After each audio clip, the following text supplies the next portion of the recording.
Hello there, welcome back to Hydroponics Daily with me, Dr. Russell Sharp, the inventor of gold leaf, as it's known in the US, or liquid gold, as it's known in the UK and elsewhere. Today, we're going to be talking about microgreens, and this is an area that's been really, really popular in hydroponics and indoor growing in the last, say, 7 years. It was an absolute boom during COVID because loads of people got into hydroponics, but not least microgreens, because microgreens were pushed heavily on YouTube and other social media as a sort of, not a get rich quick, but a really good side hustle, something you could do at home, fairly labor intensive, but the returns on investment were really good. So not like a passive income thing, but certainly a good, the economics seemed really good. You planted some seeds in a tray, and then a few days later you had a crop you could harvest and take away to some restaurants who would buy it. And everyone loved microgreens and really appreciated the high nutrient value. Well, that was the phrase anyway. So microgreens, the idea is that you grow a plant, you sprout it, and then you grow it for a few days until either just the cotyledons have appeared or the first true leaves. You don't go beyond that. They're not just small plants, they are just the germinated plants that have greened up. They've still got all the phytonutrients from inside the plants. And the reason they got really popular was because there was a study done that showed that I think it was broccoli microgreens were really high in phytonutrients and extremely, like many multiples higher than standard broccoli. And you only needed a handful of microgreens to give you kilograms of broccoli phytonutrients.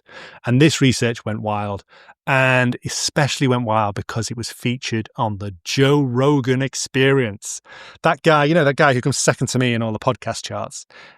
So once it was on the Joe Rogan show, broccoli microgreens went mad, and radish microgreens, things like this. And any of the microgreens that were featured on that one Joe Rogan episode, maybe like 6 years ago, they're still the most popular microgreens in the world to this day because they were featured on the Joe Rogan podcast. So if ever any of you are wondering, should I start a podcast? Are podcasts powerful? Do they influence people's opinion and things like this? Well, that Joe Rogan Experience shows that they do, because there are many amazing microgreens, but none of them come close to the sales volume of the ones that were featured on that one episode. I mean, one of the ones that I'm really interested in is golden popcorn. And this one, you don't even need any lights to grow. You just get a load of these golden popcorn seeds, stick them in a tray, germinate them, and then they must not go green. They stay golden because they keep them in the light, in the dark. A bit like when you go back to the previous episode we did a few days ago. It's a forced vegetable. They are etiolated. They stay sugary sweet, these popcorn microgreens. As soon as they go green, bitter, horrible. And these popcorns can be used in cooking, and they can be used in baking as well. So golden popcorn is something I'm going to look at. We've got a customer, Neil, who has a nursery up in Nottinghamshire, and he's one of the only people in the UK who sell golden popcorn. So check out simplyseeds.co.uk or simplyseeds.com. He's based in Howick's nursery up in Nottinghamshire. He's got his own nursery and he's got his own farm, but that's certainly something we're going to look at. But I'd go there if you were in the UK. So golden popcorn's one. What other things can you do? Pea shoots are really popular.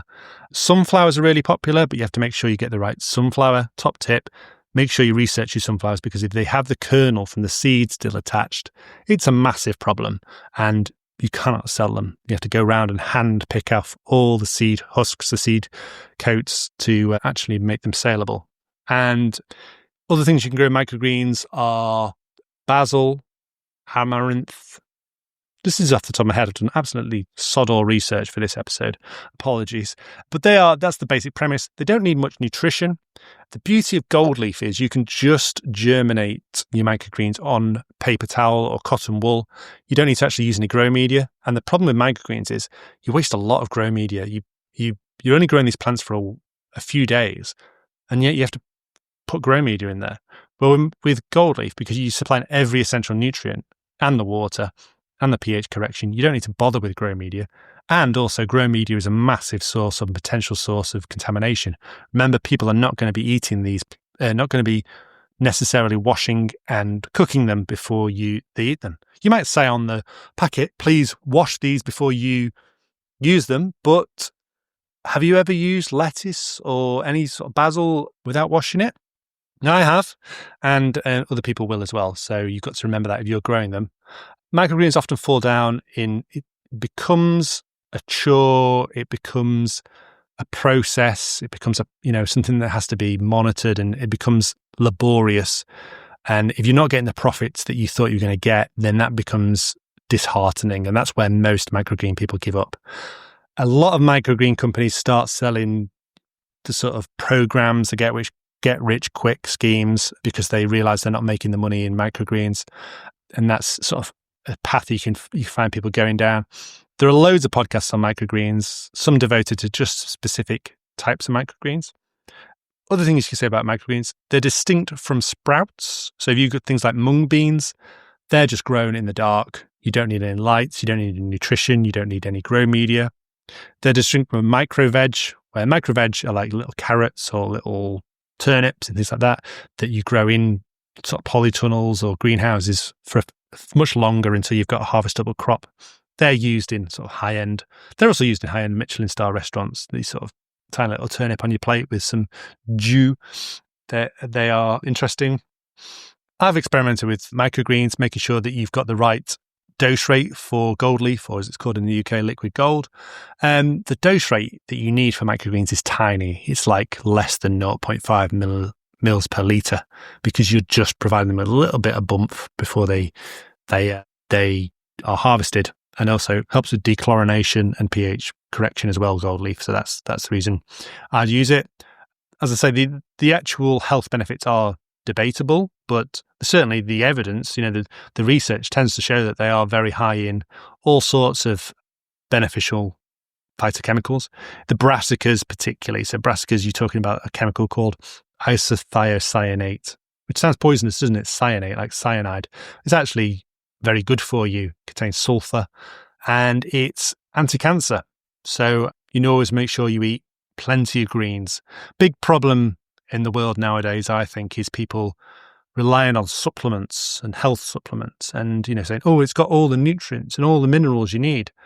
Well, that's great, but you need phytochemicals from plants for a healthy gut and a healthy immune system and just healthy living. You can get vitamin C in a tablet, sure you can, but you need phytochemicals. Humans have evolved with plants, eating plants, and you need antioxidants and things like this. And also there will be lots of contaminants in supplements. So I'm a big, what's the word? Opposite of a proponent, a big, anti-supplement guy. I think if you've got a healthy lifestyle, there's no requirement for supplements in your life. And things like microgreens and making sure you get 5 fruit and vegetables a day is really important. Fiber as well. That's a good point. Fiber you don't get from supplements. Fiber is what you need to stop yourself getting bowel cancer. And that's why the rate of bowel cancer in Nigeria and places where they have extremely high fiber-rich diets is way lower than the Western world. So if you rely on supplements and you eat loads of high-protein meals, you're not getting the fiber. Your food is staying in your gut for weeks, and you're just going to fill up with these cancer-causing agents. So a bit of a soapbox moment, that really. But eat your microgreens, eat your veg, eat your fiber. Everyone goes on about carbs and proteins, but fiber, that's the one. And phytochemicals. Eat your microgreens, people. What else can I say for today? It's certain that cider I had during the recording of my last podcast has kicked in. I've gone on my soapbox. I'm now going to give away free product. If you go on the Utreamer website and you order any product, and you send me an email, you'll find it on the Utreamer website, and say, I listened to the podcast and you promised everyone who buys anything that listens to the podcast will get a free gift. I'll send you a free gift in the post. It might be a free product. It might be a hydroponic piece of kit, something like that. Whatever we've got available that day. It won't be crap. It'll be good stuff. So I really want to reward anyone who's listening to the podcast. And yeah, if you're a grow shop as well and you're listening and you want to stock any of our products, then let me know. And, we always look after the people who invest in us and early adopters of any technology. That's been Hydroponics Daily for today. Microgreens. Thank you very much for listening and see you again tomorrow.